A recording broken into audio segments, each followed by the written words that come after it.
Students, welcome to my YouTube channel Sushma Rajgupta. हम लोग कर रहे हैं BCom third semester cost accounting.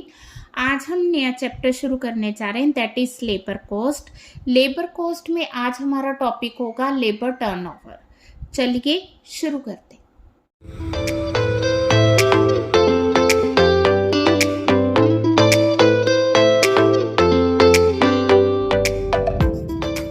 किसी भी प्रोडक्ट की जब हम कॉस्ट की बात करते हैं तो उसमें सबसे पहले नंबर पे आती है मटेरियल और सेकंड नंबर पे आती है लेबर।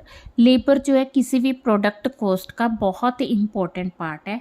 तो जितनी इम्पोर्टेंस हमने मटेरियल को दी है उतनी इम्पोर्टेंस ही लेबर कॉस्ट को भी देनी है। ठीक है, तो लेबर अगर हम बात करें तो दो तरह की है। First one is direct labour.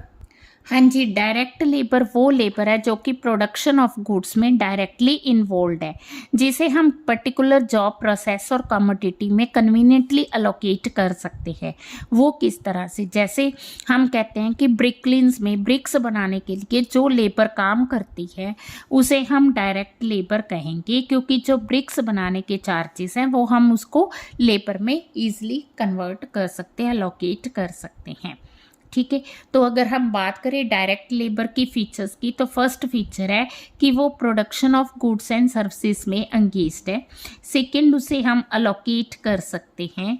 तीसरा, वो वॉल्यूम ऑफ आउटपुट के साथ वेरी करती है, सेम नहीं रहती, फिक्स नहीं रहती। जैसे जैसे वॉल्यूम इंक्रीज होगा वैसे वैसे लेबर भी जो है इंक्रीज होगी। और ये रॉ मटेरियल को फिनिश प्रोडक्ट बनाने में यूज़ की जाती है। ठीक है, इसको हम इजीली असर्टेन कर सकते हैं और ये डायरेक्ट एक्सपेंडिचर होती है। अब बात करें इनडायरेक्ट लेबर की। अब डायरेक्ट लेबर तो आ गई, जैसे इस बुक को बनाने के लिए जो लेबर यूज़ की गई वो होगी डायरेक्ट लेबर। अब इनडायरेक्ट लेबर जो डायरेक्टली इसकी बुक्स को बनाने के लिए यूज़ नहीं हुई, बट कहीं ना कहीं इनडायरेक्टली वो प्रोडक्शन में यूज़ की जाती है। तो इसमें हम बात करेंगे वो जो फैक्ट्री है जहाँ पे बुक्स बनाई जाती हैं वहाँ पे चौकीदार इनडायरेक्ट लेबर हो गया, स्वीपर इनडायरेक्ट लेबर हो गया, फोरमैन इनडायरेक्ट लेबर हो गया, वॉचमैन इनडायरेक्ट लेबर हो गया, टाइम कीपर, क्लीनर्स। ठीक है, एक जो बुक्स को बना रहे हैं वो डायरेक्ट लेबर होगी और उनको सुपरवाइज कर रहे हैं वो इनडायरेक्ट लेबर होगी। ठीक है, तो इनडायरेक्ट लेबर जिसे हम पर्टिकुलर जॉब ऑर्डर प्रोसेस में इजीली अलोकेट नहीं कर सकते उसे इनडायरेक्ट लेबर कहा जाता है। ठीक है जी, जो डायरेक्ट लेबर को पेमेंट की जाती है वो डायरेक्ट एक्सपेंडिचर है और वो प्राइम कॉस्ट का हिस्सा है। जो इनडायरेक्ट लेबर को पेमेंट की जाती है वो इनडायरेक्ट एक्सपेंडिचर है और उसे हम एडमिनिस्ट्रेशन, सेलिंग और डिस्ट्रीब्यूशन में जिसमें भी वो मतलब जिस पर्टिकुलर पर्पस के लिए वो इनडायरेक्ट एक्सपेंडिचर किया गया वहाँ पे उसे एलोकेट करेंगे। अब हम बात करेंगे लेबर टर्नओवर की। तो लॉन्ग आंसर टाइप आपको इसका थ्योरी का क्वेश्चन आ सकता है।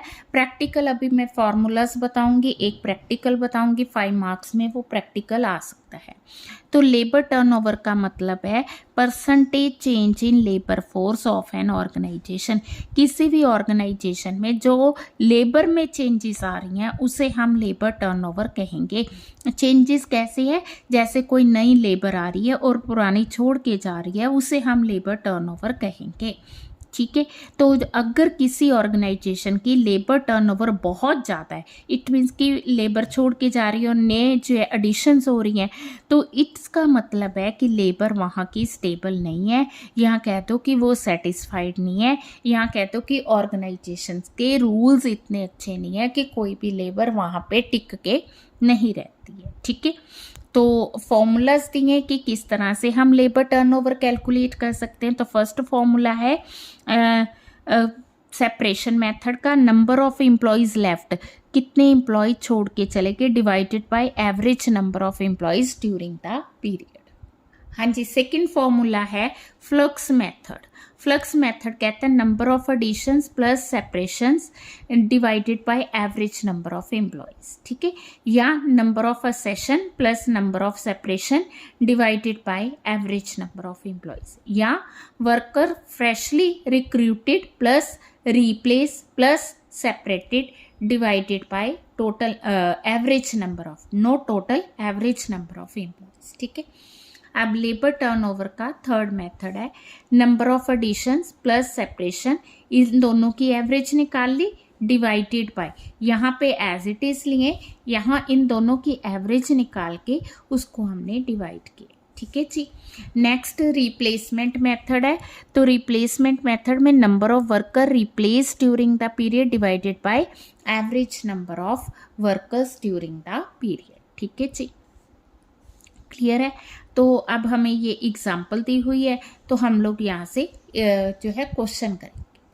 हाँ जी, इसमें फर्स्ट मेथड है हमारा separation method, labour turnover rate, number of worker separated, अभी हमने फॉर्मूला किया number of workers separated during the year divided by average number of workers on rolls during the year. हाँ जी, सबसे पहले हम लोग average number of workers calculate करेंगे। हमें क्वेश्चन में दिए number of workers at the beginning 8000, number of workers at the end 9600, तो इन दोनों की एवरेज, क्योंकि हमने एवरेज ही फाइंड करनी है, तो दोनों को प्लस करके 2 से डिवाइड करेंगे, तो 8800 आ गए हमारे एवरेज नंबर ऑफ वर्कर्स, ठीक है जी। हाँ जी, सेकंड हमने फाइंड करना है नंबर ऑफ वर्कर्स सेपरेटेड, है ना, left during the year, number of workers left the company, है ना, कितने लोगों ने कंपनी छोड़ दी 500, कुछ ऐसे वर्कर थे जिनको कंपनी ने डिस्चार्ज कर दिया 100 वर्कर्स, तो कितने छोड़ के चले गए 600 वर्कर्स, ठीक है। तो यहाँ पे लेबर टर्नओवर रेट आएगी 600 डिवाइडेड बाय 8800 इंटू 100, ठीक है, 88 हो गया हमारा जो एवरेज फाइंड की है, 600 लेफ्ट ड्यूरिंग द ईयर। हाँ जी, सेकंड हमने फाइंड करना है under replacement method labour turnover rate, तो number of worker replace during the year over average number of workers, ठीक है, तो रिप्लेस कितने हुए, number of worker replace during the year, ठीक है, कितने लिखा उन्होंने 700, और एवरेज नंबर ऑफ वर्कर 8800, तो 700 डिवाइडेड बाय 8800 इंटू 100, तो 7.95 इज द आंसर, ठीक है जी। नेक्स्ट है फ्लक्स मेथड। फ्लक्स मेथड कहते हैं number of worker separated plus number of worker replace, separated हमने पहले फॉर्मूला में किए 600, number of worker replace 700 plus number of additions, हाँ जी, नंबर ऑफ एडिशंस हमें दी हुई है 1500, ठीक है जी। हाँ जी, नंबर ऑफ एडिशंस 1500, तो ये आ गया 31। तो ये जो short answer type question 5 marks में प्रैक्टिकल आ सकता है, इसमें हमें मिसिंग वैल्यूज दी हैं, बिल्कुल इसी तरह से है, आपने इन तीनों क्वेश्चंस की प्रैक्टिस करनी है। अब हमें ये तो पता चल गया कि लेबर टर्नओवर होती क्या है। Now what are the causes of labour turnover, क्यों होती है। फर्स्ट इज पर्सनल कॉजेज, कई पर्सनल कारण की वजह से वर्कर जो है छोड़ के चले जाते हैं, जैसे उनकी डोमेस्टिक ट्रबल होगी, फैमिली रिस्पॉन्सिबिलिटी होगी, उनको जॉब छोड़नी पड़ती है ना, ओल्ड एज रिटायर हो गए तो छोड़नी है, किसी का एक्सीडेंट हो गया, वो मतलब अब फैक्ट्री में आ ही नहीं सकता इसलिए जॉब छोड़ दी, अब वोमेन वर्कर्स हैं उनकी मैरिज होगी इसलिए जॉब छोड़ दी, है ना, किसी को जॉब नहीं अच्छी लगती या वो जगह नहीं अच्छी लगती, देन किसी की डेथ होगी, है ना, या किसी को अच्छी जॉब मिल गई, ठीक है। और कई इस तरह उनको मतलब कईयों की नेचर ऐसी होती है कि एक जगह टिक के जॉब नहीं करनी, है ना, वो उनको होता है कि चलो जॉब सेकंड कहीं अप्लाई करें, ठीक है। तो इन वजह से क्या है कि पर्सनल कॉजेज़ हैं जिस वजह से वर्कर जॉब छोड़ के जाते हैं। कुछ अनअवॉइडेबल कॉजेज़ हैं।